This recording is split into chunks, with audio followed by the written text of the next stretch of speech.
Welcome again to Joe Stunner Boxing.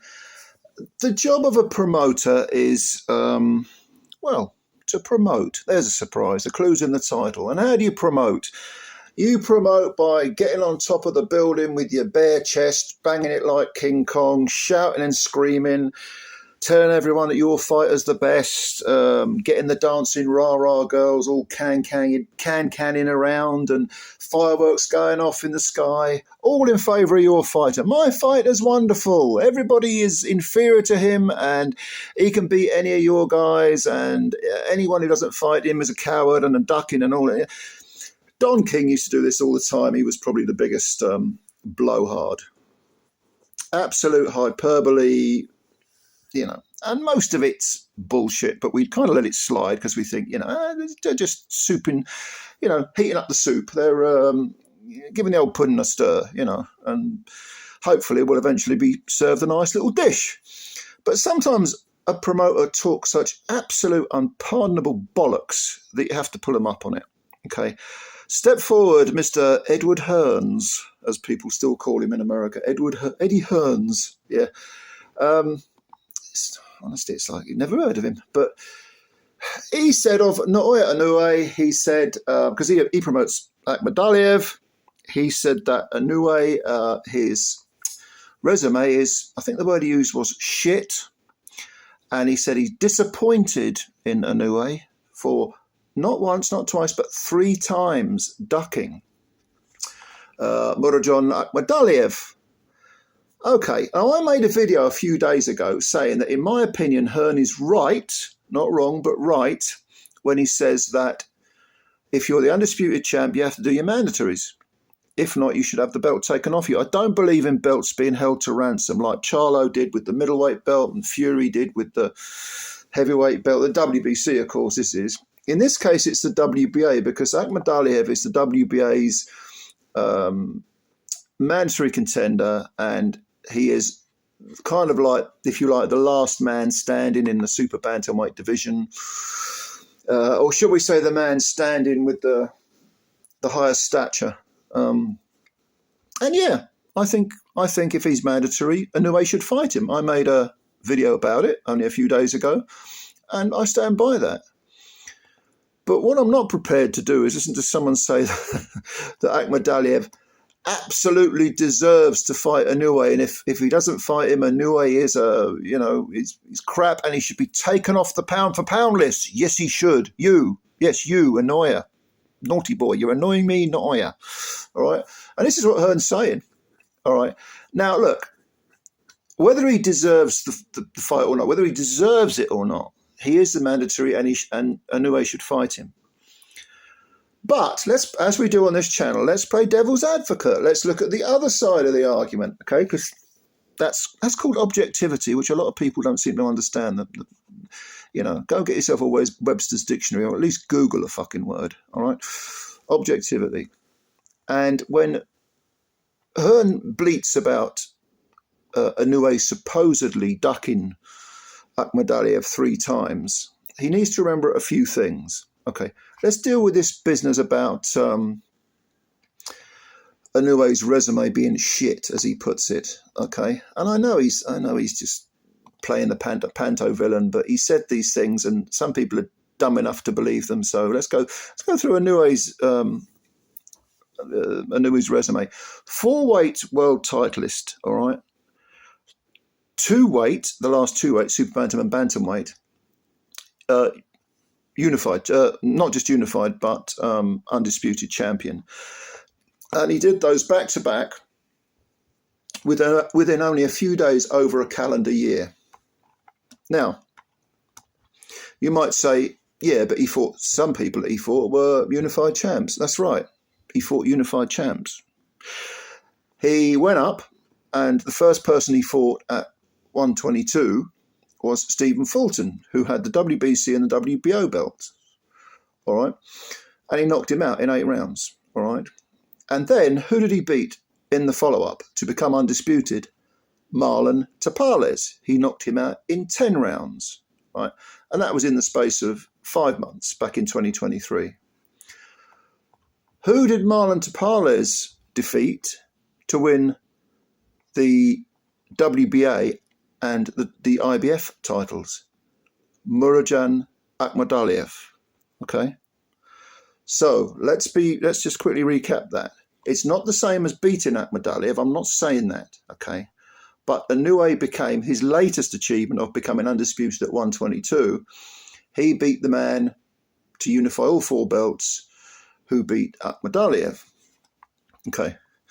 Now, Akhmadaliev has had a total of grand total now of 13 wins with 10 KOs, 1 defeat, which was to Tapales. And since that Tapales fight, which was in 2023 April, I think it was, all right, he has had a grand total of 2 fights. 2 fights since April of 2023. Okay. Naoya Inoue, since April of 2023, has had 5 fights. Okay. And the first of those 5 fights was the Stephen Fulton fight to win 2 of the belts. Right. And again, 5 months later, he beat the man who beat Akhmadaliev, and he unified all 4 belts. Now, that's just at 122. Prior to that, there's a little guy called Nonito Donaire. Not a bad fighter. I think we can successfully, we can judge him in that way. I think we can safely say that Mr. Donaire, who is he a 4-time world title holder, 4-time division titleist? I believe he is. And yes, he was getting on a little bit, but so is Alexander Usyk. So are quite a few of the fighters. I know these are smaller guys. Okay, I take your point on that, but Donaire, in case you hadn't, in case your memory isn't what it was, or perhaps you didn't know this, in 2019, at bantamweight, Nonito Donaire fought Naoya Inoue, broke his eye socket in the 2nd round, and still ended up being on the floor from body punches. He lasted the distance, and he certainly won rounds because he is an excellent fighter, Nonito Donaire. He's 40 plus now, so his time in boxing at world level is up. But nevertheless, he gave Inoue hell, and Inoue walked through it with a busted eye socket. Do you know how painful it is to have a busted eye socket? Never mind to fight a further 10 rounds, 30 minutes of fighting with a busted eye socket against someone of the caliber of Nonito Donaire. I would have said that's now an impossible, but Inoue did it. And then that was in 2019, and then in 2022, mid-2022, after Donaire had come back and won a belt at bantamweight, they had a rematch, and Donaire barely got out of the 1st round against Inoue and then got knocked out in the 2nd round. Okay, so that's just one example of the quality of opposition. Also at bantam, Jason Maloney, very good Australian fighter, currently has 27 wins out of 30 fights. He got stopped in 7 by Naoya Inoue. And then he went on to win the WBO bantamweight title. He beat, was it Astrolabio, I think it was? And defended it as well. Defended it once, and I think he lost it to Yoshiki Takai. So, not exactly a bad fighter is Mr. Maloney, one of twins, of course.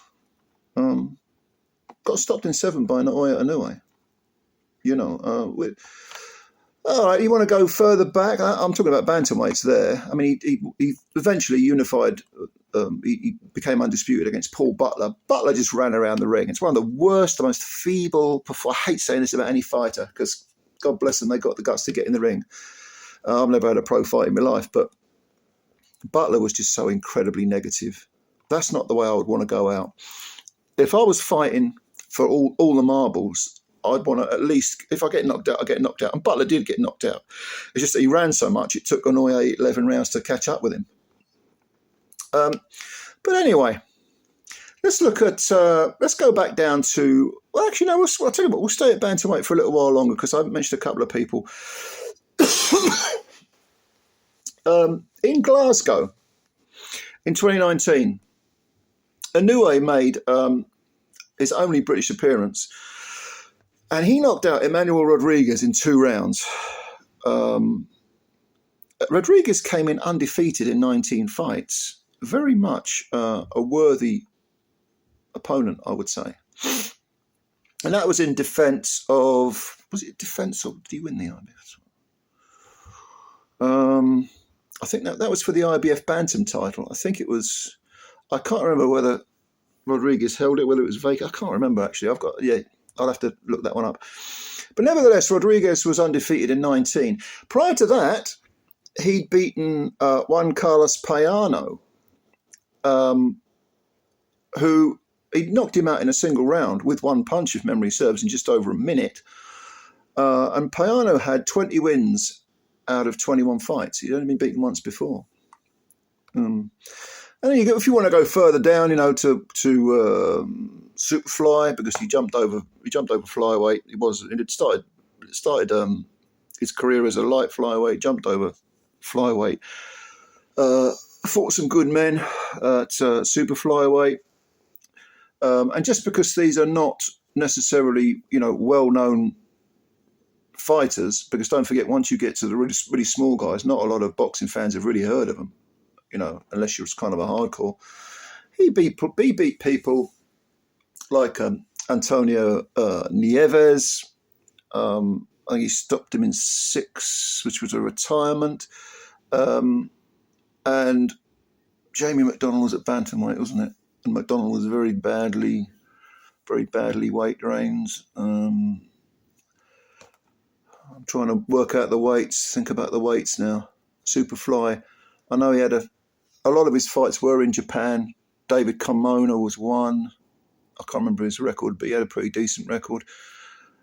But the one that really springs out at super flyweight is when he actually moved up and again, it was his debut. I think it was his debut at super flyweight. And that was, he knocked out Omar Navarez, who had not long prior to that gone the distance with Donaire in a bantamweight challenge. Omar Navarez, he knocked him out in 2 rounds.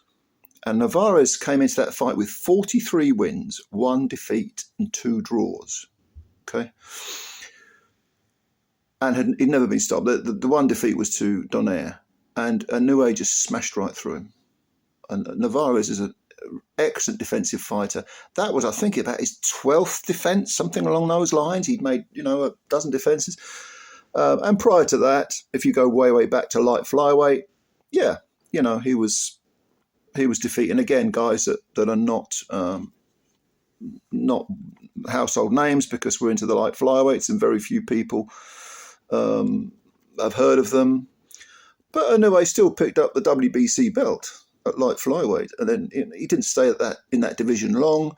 By the way, he won the WBC belt in only, I think it was his 5th or 6th, I think it was his 6th pro fight, and defended it and then jumped straight over flyweight into super flyweight.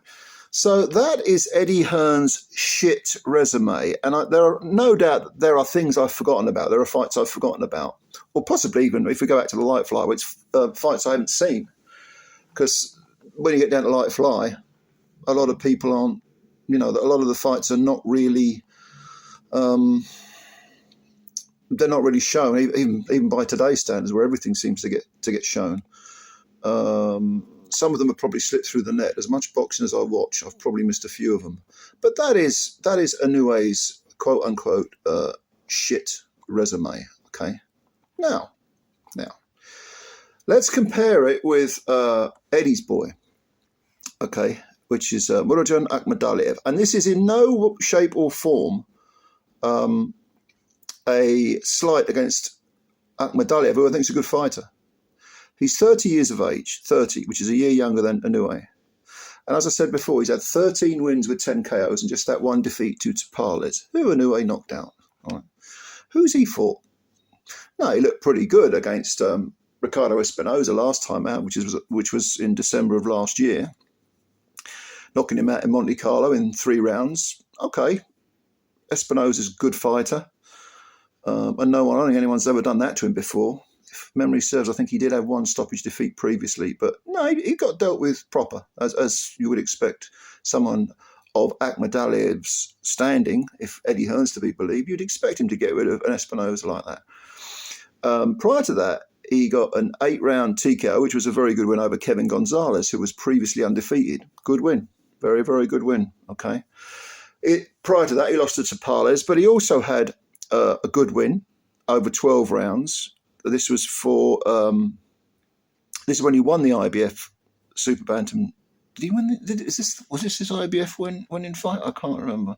Might not have been, actually. Get me wires crossed. But anyway, he got a win against Ronnie Rios. That was a good win, I thought, because that was a 12-round stoppage. And Rios had about 33 wins in 36 fights. And he also beat Daniel Roman. That was a good win. That was a split decision win. I think it was the Roman fight where he won the IBF title? Or was it?